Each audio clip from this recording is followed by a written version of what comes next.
Hey, buddy. You can't just loiter around here. The sharp voice of the car dealership manager echoed through the showroom, cutting through the quiet hum of the polished space. All eyes turned to the source of the commotion, a tall man with a confident stride and an unmistakable presence, Big Shaq.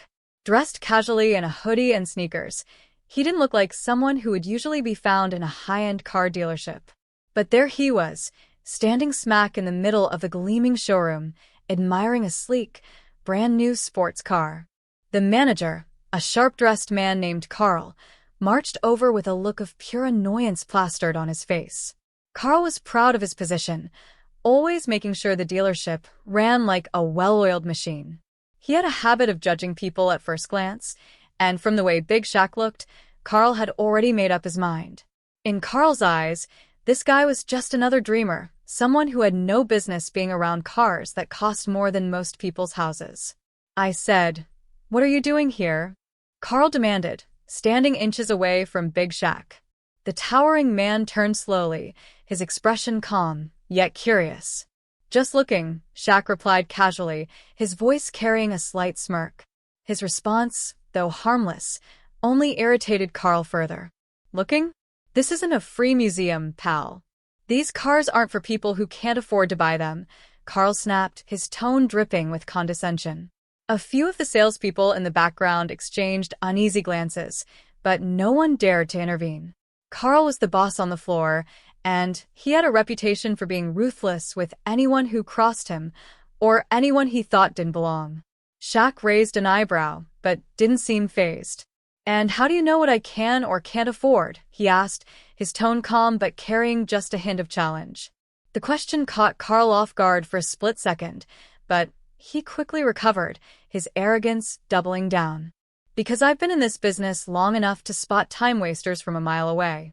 "You're not buying anything, so move along," Carl said, crossing his arms as if to make his point final. The tension in the room was palpable. Customers and employees alike pretended to focus on other things, but their ears were tuned to the escalating interaction. Shaq didn't move. Instead, he gave Carl a slow, deliberate smile.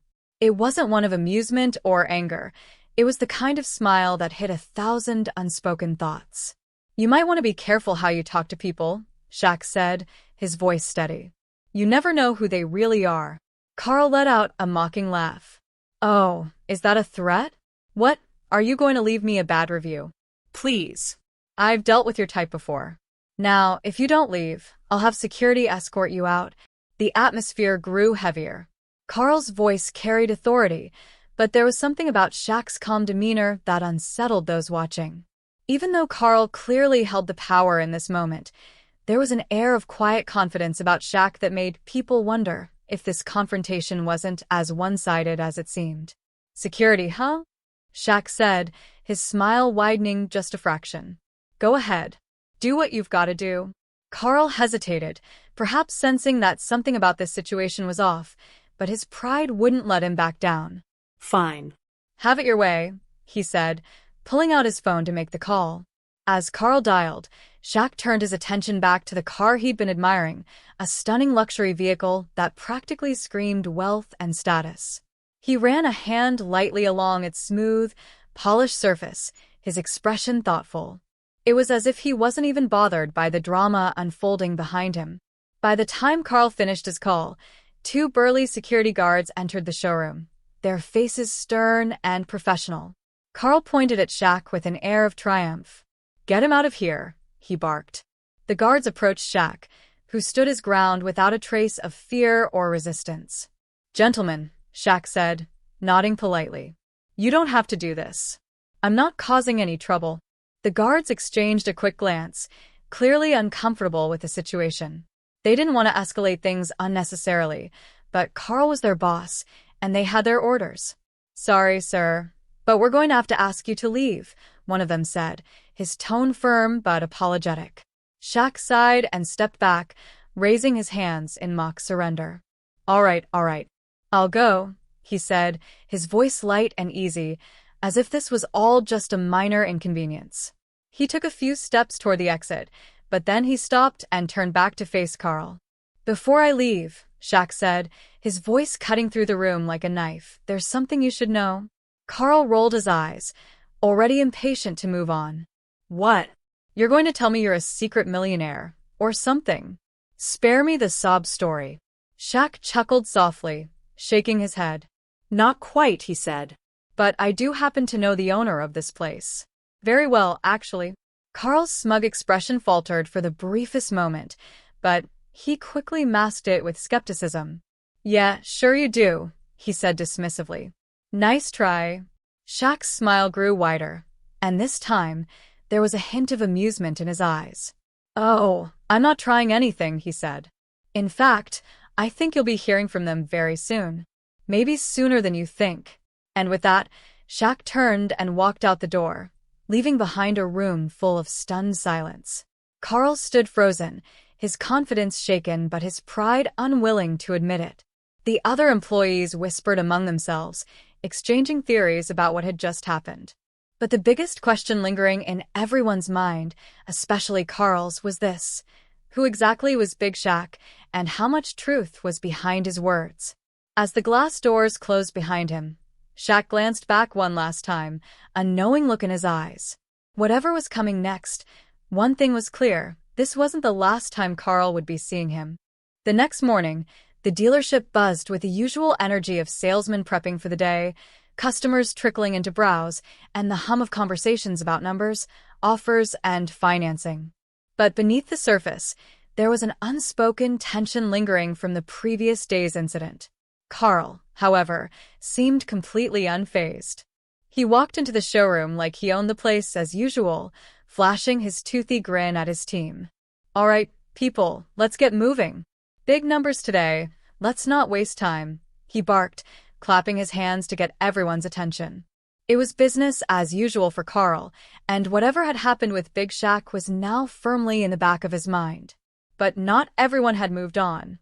Among the staff, whispers about Shaq's parting words continued to spread. Some wondered if he was bluffing, just trying to save face after being kicked out. Others couldn't shake the feeling that there was more to the story. The tension only grew when one of the senior salesmen, Jim, mentioned he'd seen Shaq before. "I'm telling you, he looked familiar," Jim said to one of the younger associates during a lull in foot traffic. "I can't place where, but I know I've seen him somewhere important." "You think he really knows the owner?" the younger associate asked, glancing nervously at Carl's office. Jim shrugged but looked uneasy. "I don't know. But if he does, Carl might have just put himself in hot water." By midday, Carl's confidence began to show cracks. It wasn't anything obvious, but for those who knew him well, it was clear something was eating at him. Every time his phone buzzed or someone called his name, his head snapped up with a slight edge of nervousness.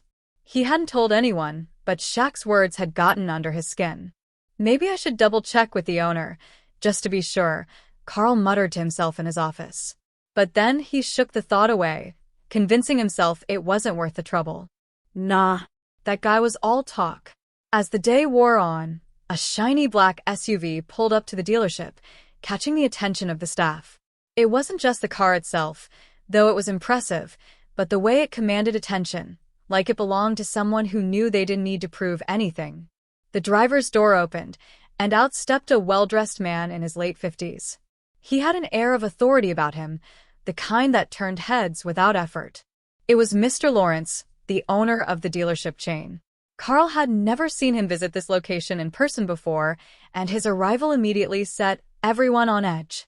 Carl rushed out of his office, straightening his tie and putting on his best smile. "Mr. Lawrence, what a surprise. To what do we owe the pleasures?" Mr. Lawrence gave Carl a polite but unreadable smile. "Good afternoon, Carl. I thought I'd drop by and see how things are running here." "Everything's great, sir. Top-notch numbers this month, and the team's been performing exceptionally," Carl said, his voice dripping with enthusiasm. He motioned for Mr. Lawrence to follow him into his office, but the older man hesitated, glancing around the showroom first. Good, Mr. Lawrence said casually. "Before we talk numbers, I'd like to get a feel for the place. Mind if I look around?" "Of course, sir. Take your time," Carl said, gesturing grandly. But as Mr. Lawrence began his slow tour of the showroom, Carl's stomach churned. Something about the owner's unannounced visit didn't sit right. As Mr. Lawrence walked past the sales desks, he struck up small conversations with the employees, asking about their experiences and how the dealership was being managed. Though he seemed friendly, there was a subtle sharpness to his questions that made everyone choose their words carefully. At one point, Mr. Lawrence stopped in front of the very car Shaq had admired the day before. He ran his hand over the hood, just as Shaq had done, and nodded thoughtfully. "Beautiful machine, isn't it?" One of the junior salesmen nearby hesitated before responding. "Why, yes, sir. It's one of our best models." Mr. Lawrence smiled, then turned to Carl, who had been shadowing him the entire time. "Have we had much interest in this one?" he asked. Carl blinked, unsure how to answer. The memory of Shaq standing by that very car flashed through his mind, but he quickly dismissed it. Yes, sir. A few potential buyers have shown interest, but nothing solid yet." Mr. Lawrence nodded again, his expression unreadable. "Interesting," he murmured, before continuing his slow walk around the dealership. After what felt like an eternity to Carl, Mr. Lawrence finally agreed to step into his office. Carl closed the door behind them and immediately launched into his usual spiel about sales figures, market trends, and the dealership's performance. But Mr. Lawrence wasn't paying much attention. Instead, he leaned back in his chair, studying Carl with an intensity that made the manager shift uncomfortably. "Carl," Mr. Lawrence said finally, cutting off the sales pitch. "Tell me, how do you handle difficult customers?" Carl blinked, caught off guard. Well, sir, we do our best to accommodate everyone, of course. But sometimes we get people who aren't serious buyers, and in those cases, we have to, manage the situation appropriately." Mr. Lawrence raised an eyebrow. "Manage the situation?" "Yes, sir. We can't let people waste our time or disrupt the business," Carl said, trying to sound confident. Mr. Lawrence nodded slowly, his expression still unreadable. "I see. And would you say you're good at judging who's serious and who's not?" Carl hesitated. There was something about the way Mr. Lawrence was asking these questions that made him uneasy. "I like to think so, sir. It's part of the job." Mr. Lawrence leaned forward slightly, his gaze locking onto Carl's. "And what about someone who doesn't look the part? Someone who doesn't fit the mold of your typical buyer? How do you handle them?" Carl swallowed hard. His mind raced back to the encounter with Shaq. Was this about him? Had someone complained? But before he could answer, there was a knock on the office door. "Come in," Mr. Lawrence said, his voice calm but firm. The door opened, and in stepped Big Shaq, his presence filling the room just as it had the day before. Carl's jaw dropped, and he froze in his chair, completely blindsided. There you are," Mr. Lawrence said, standing and shaking Shaq's hand warmly. "I was wondering when you'd show up." Carl's mind reeled as he tried to process what was happening. Shaq smiled at Mr. Lawrence, then turned his attention to Carl. "Nice to see you again," Shaq said, his tone light but carrying a weight that made Carl's stomach drop. Mr. Lawrence gestured for Shaq to take a seat. "Carl, I'd like to introduce you to Mr. Michael Shaquille, my business partner and co-owner of this dealership chain." Carl's face went pale as the words hit him like a freight train. Carl felt like the air had been sucked out of the room. His hands went clammy, his mouth dry as he struggled to form words. "Co-owner," he finally croaked, his voice barely above a whisper. Shaq leaned back in his chair, his presence calm but undeniably commanding. "That's right," he said, his tone almost conversational. "I don't usually make unannounced visits, but after our interaction yesterday, I thought it might be a good time to check in on how things are being run here."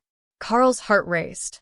He glanced at Mr. Lawrence, hoping for some sort of reassurance, but the dealership owner's expression remained neutral, giving nothing away. Carl's usual bravado had completely deserted him. All he could do was sit there, trapped in the reality of what he had done. "I didn't know," Carl stammered, his voice shaky. "If I'd known who you were..." Shaq held up a hand, cutting him off. "That's the point, Carl. You didn't know who I was, and yet you treated me like I didn't belong. You judged me based on my appearance and made assumptions without taking a second to think. That's not how we run things here." Mr. Lawrence nodded, his calm voice adding weight to Shaq's words. This dealership and all our locations are built on respect. Respect for customers, employees, and everyone who walks through those doors. It doesn't matter if someone's dressed in a hoodie or a three-piece suit. What matters is how we treat them. Carl's face flushed red with a mix of embarrassment and fear. He opened his mouth to defend himself, but Shaq wasn't finished. Do you know why I was here yesterday? Shaq asked, his gaze locked on Carl. Carl shook his head, too flustered to speak. Shaq leaned forward slightly, his voice firm but not angry. I came here because I wanted to see how things were running at one of the dealerships I help manage. I wanted to see how the team treats people, how the customers are welcomed, and how the staff handles themselves. What I saw was disappointing, to say the least. Carl's mind scrambled for a way to salvage the situation. I didn't mean any harm, he said quickly. I was just trying to protect the dealership, keep out people who… Shaq's raised eyebrows stopped him mid-sentence. People who what, Carl? Don't look like they can afford a car? Don't fit the image you have in your heads? Carl's mouth opened and closed, but no words came out. The weight of his actions was hitting him like a tidal wave. Mr. Lawrence cleared his throat, his tone measured but firm. Carl, this isn't the first time we've had concerns about your approach to managing this dealership. Your numbers are strong, but the way you treat people has been called into question before. Yesterday's incident only confirms that there's a deeper problem here. Carl's face turned even paler. He knew exactly what that meant. Please, Mr. Lawrence, I can change, he said desperately. I'll do better. I'll treat everyone with respect. Just give me another chance. Shaq exchanged a glance with Mr. Lawrence, and for a moment, the room was silent. Then Shaq spoke, his tone firm but not unkind. I'm not here to destroy anyone's career, Carl. But there are consequences for how we treat people. You're a smart guy, but you've let your ego get in the way of your judgment. This isn't just about yesterday. It's about setting a standard for how we treat everyone, no matter who they are. Mr. Lawrence nodded in agreement. You'll be stepping down from your position as manager, effective immediately. We'll transfer you to another role within the company, where you can rebuild the trust you've lost. Carl slumped back in his chair, his mind racing. It wasn't the outcome he wanted, but he knew arguing would only make things worse. I understand, he said quietly, his voice heavy with defeat. Shaq stood up, towering over Carl but still maintaining a calm, steady presence. You've got a chance to learn from this, Carl. Don't waste it. Treat people better, and maybe someday, you'll earn back the respect you've lost. Carl nodded, unable to meet Shaq's gaze. He felt humiliated, but deep down, he knew they were right. As Shaq and Mr. Lawrence left the office, the rest of the staff watched in stunned silence. The two owners walked through the showroom, stopping occasionally to chat with employees and make notes about how things could improve. Before leaving, Shaq turned to the team and spoke loud enough for everyone to hear. This place is about more than just selling cars. It's about building trust, treating people with respect, and creating an environment where everyone feels welcome. That's the standard we're setting moving forward.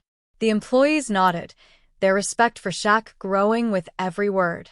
Even those who had been nervous about his sudden appearance felt a sense of relief.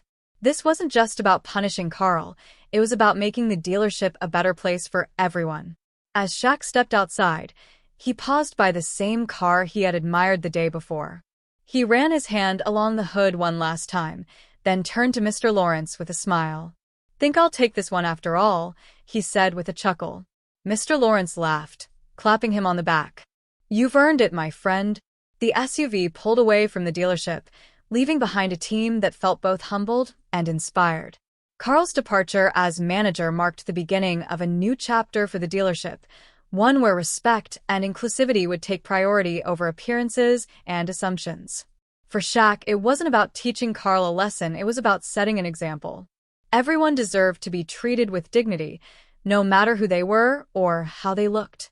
And as he drove his new car through the city streets, he hoped the message would resonate far beyond the walls of that dealership. The staff worked harder than ever in the weeks that followed, determined to meet the new standards set by their co-owner. Customers began noticing the change, too. The atmosphere was warmer, the service more genuine, and the reputation of the dealership began to soar. As for Carl, he took the opportunity to reflect on his mistakes. His new role in the company gave him a chance to see things from a different perspective, and over time, he began to rebuild his reputation. It wasn't easy, but it was a lesson he wouldn't forget. The story of what happened at the dealership became a powerful reminder for everyone who heard it. It wasn't just about one man's mistake. It was about the importance of treating people with kindness and respect, no matter who they were. And for Big Shaq, it was another example of why it pays to stay humble, keep your head high, and never judge a book by its cover.